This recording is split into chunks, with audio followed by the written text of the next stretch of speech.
Welcome back, architecture lovers. Today, we're diving into the world of grandeur, symmetry, and timeless elegance. Neoclassical architecture. This iconic style reshaped cities, influenced democracy, and still stands tall as a symbol of power and reason. So grab your blueprint of curiosity and let's explore. 1.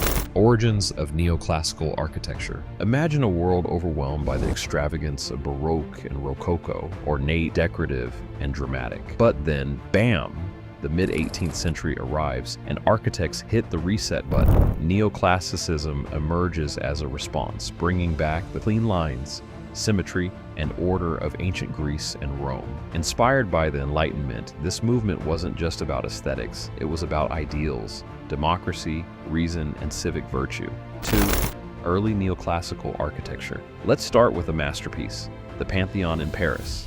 Designed by Jacques-Germain Soufflot and completed in 1790, the structure combines a grand portico, Corinthian columns, and a majestic dome. Originally a church, it later became a mausoleum for France's greatest minds. Imagine walking through history, surrounded by Voltaire, Rousseau, and Victor Hugo. Next, we travel back to France, where the Hôtel de Somme was completed in 1787. Designed by Pierre Rousseau, this elegant palace features a symmetrical design, classical proportions, and a graceful facade. Today, it houses the Legion of Honor Museum, proving that neoclassical beauty stands the test of time. Did you know that neoclassicism also influenced churches? St. Martin in the Fields, designed by James Gibbs in 1726, is an early example of the style in Britain. Its grand portico and soaring steeple became a model for countless churches worldwide. Mature neoclassical architecture. Now, let's talk about a true symbol of democracy. The United States Capitol, completed in 1800, designed by William Thornton and later expanded by architectural giants like Benjamin Henry Latrobe, this building is the beating heart of American governance. With its grand dome, porticos, and classical columns, it embodies the very ideals neoclassicism stands for: power, balance, and order. Speaking of democracy, did you know Thomas Jefferson himself designed the Virginia State Capitol? This structure, completed in 1788, he took direct inspiration from ancient Roman temples, believing that architecture should reflect the principles of the government it houses. Talk about timeless influence.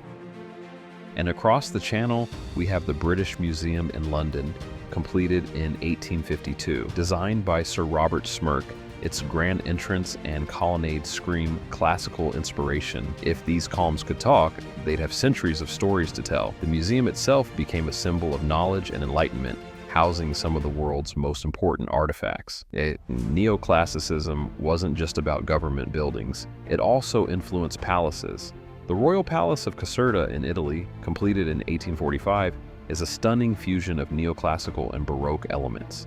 Designed by Luigi Vanvitelli, this monumental palace features grand staircases, expansive gardens, and breathtaking interiors fit for royalty. 4. Late neoclassical architecture, the Neue Wache in Berlin. Designed by Carl Friedrich Schinkel in 1818, this powerful neoclassical structure serves as a solemn memorial to the sacrifices of war. Its simplicity and grandeur make it an unforgettable landmark. Across the Atlantic, Germany also embraced neoclassicism. The Altes Museum, designed by Carl Friedrich Schinkel in 1830, is a masterpiece of proportion and harmony. Fun fact, it was one of the first museums designed specifically to be a public art gallery, making art accessible to all. Russia also made its mark on neoclassicism with the State Hermitage Museum in St. Petersburg. Completed in 1852, this architectural gem features towering columns, grand staircases, and opulent interiors. It's one of the world's largest and most prestigious museums. Fast forward to 1922, and we get the Lincoln Memorial, an American icon designed by Henry Bacon, directly inspired by the Parthenon in Athens. Those towering 36 columns, they represent the states of the Union at the time of Lincoln's death. It's not just a monument, it's a statement of unity and resilience. Key architectural features of neoclassical architecture. 1. Symmetry and proportion. Neoclassical buildings are characterized by balanced proportions, often based on classical Greek and Roman templates. 2. Columns and porticos. The use of columns, Doric, Ionic, Corinthian, and porticos is a hallmark of neoclassical design, providing a grand entrance and classical aesthetic. Are simple geometric forms. The emphasis on geometric shapes and clean lines reflects a move away from the ornate decorations of previous styles. 4. Grand scale. Neoclassical buildings are often monumental in scale, conveying power and stability, reflecting the ideals of the Enlightenment and emerging democratic ideals. 5. Use of classical motifs. Architectural elements like pediments, friezes, and entablatures are frequently employed, often with mythological or historical references. Conclusion. Neoclassical architecture represents a significant shift in architectural thought, emphasizing reason, order, and a return to classical ideals.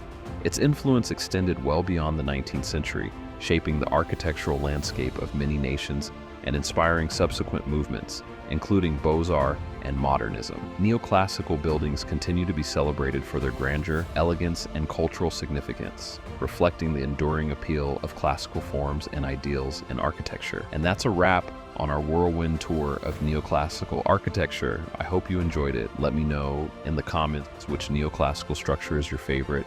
And don't forget to like and subscribe for more architecture adventures.